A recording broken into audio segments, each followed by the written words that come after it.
الحمد لله الحمد لله الذي لولا لطفه ما اهتدينا ولولا فضله ما تصدقنا ولا صلينا ولا صمنا ولا ضحينا ونشهد أن لا إله إلا الله وحده لا شريك له ونشهد أن سيدنا ومولانا محمدا عبده ورسوله الذي أنزلت به السكينة عليه أنفسنا وأهلينا فدينا ولولاه ما عرفنا الحق ولا درينا صلى الله عليه وسلم وعلى آله وأصحابه الذي شهدوا بدرا وحنينا.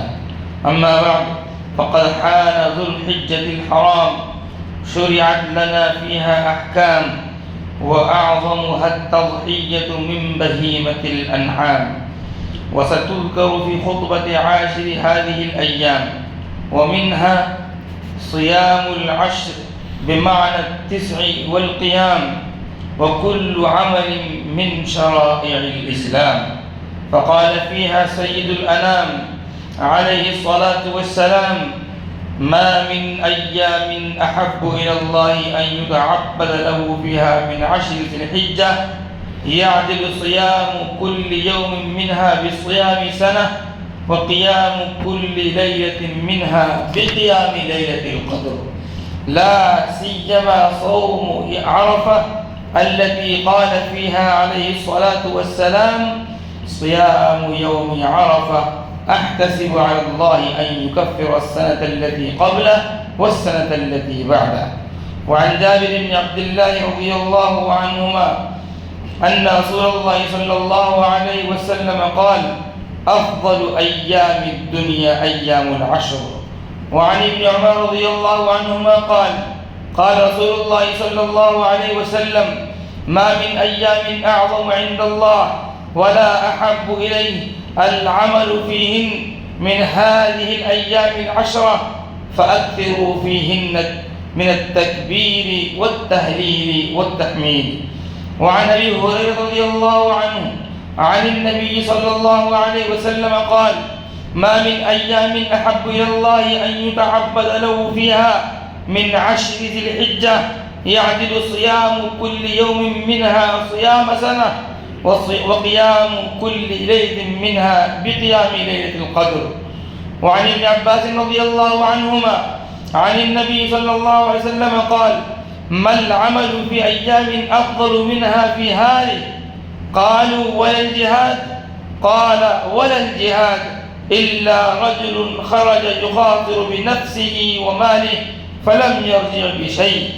وعن أم سلمة رضي الله عنها عن النبي صلى الله عليه وسلم قال: من رأى هلال ذي الحجة وأراد أن يضحي فلا يأخذن من شعره ولا من أظفاره.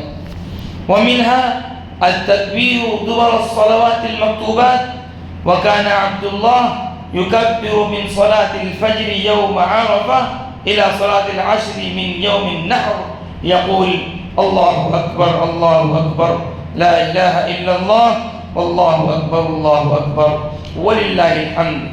وكان علي رضي الله عنه يكبر بعد صلاة الفجر يوم عرفة إلى صلاة العشر من آخر أيام التشريق، ويكبر بعد العصر. ومنها إحياء ليلة العيد، ومنها الصلاة والخطبة، وقد سبق في خطبة آخر رمضان ونكررها أوائلهما تسهيلا على الإخوان، وهي من أحيا ليلة العيدين الحديث. وكان عليه الصلاة والسلام يخرج يوم الفطر والأضحى الحديث: أعوذ بالله من الشيطان الرجيم، والفجر وليال عشر والشفع والوتر والليل إذا يسر. بارك الله لنا ولكم في القرآن العظيم، ونفعنا وإياكم بالآيات والذكر الحكيم. أقول ما سمعتم وأستغفر الله لي ولكم ولسائر المسلمين فاستغفروه إنه هو الغفور الرحيم.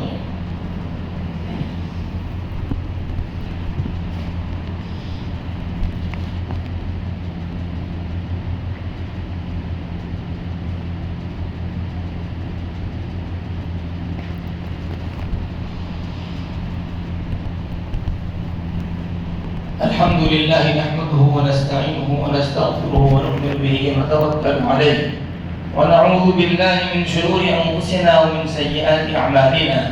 من يهده الله فلا مضل له ومن يضلله فلا هادي له، ونشهد أن لا إله إلا الله وحده لا شريك له، ونشهد أن سيدنا ومولانا محمدا عبده ورسوله أرسله بالحق بشيرا ونذيرا بين يدي الساعة. من يطع الله ورسوله فقد رشد، ومن يعصهما فإنه لا يضر إلا نفسه ولا يضر الله شيئا. أعوذ بالله من الشيطان الرجيم.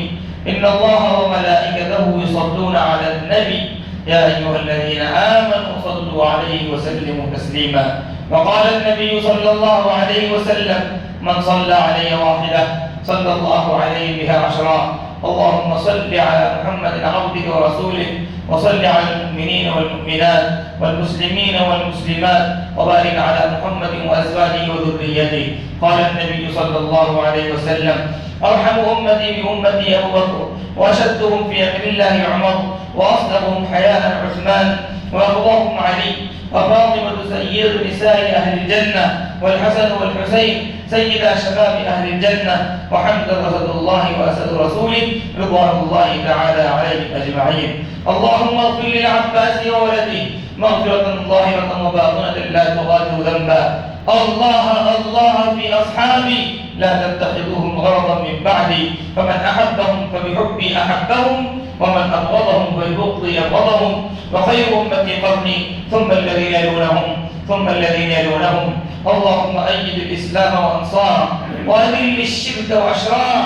اللهم وفقنا لما تحب وترضى، واجعل آخرتنا خيرا من الأولى. اللهم انصر الإسلام والمسلمين، اللهم أعز الإسلام والمسلمين، اللهم احفظ الإسلام والمسلمين.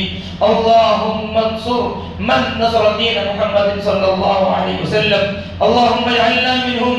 اللهم اخذل من خذل دين محمد صلى الله عليه وسلم، اللهم لا تجعلنا منهم، اللهم لا تجعلنا منهم. عباد الله رحمكم الله، إن الله يأمر بالعدل والإحسان وإيتاء ذي القربى، وينهى عن الفحشاء والمنكر والبغي، يعظكم لعلكم تذكرون. فاذكروني أذكركم، واشكروا لي ولا تكفرون، ولذكر الله أكبر، والله يعلم ما تصنعون.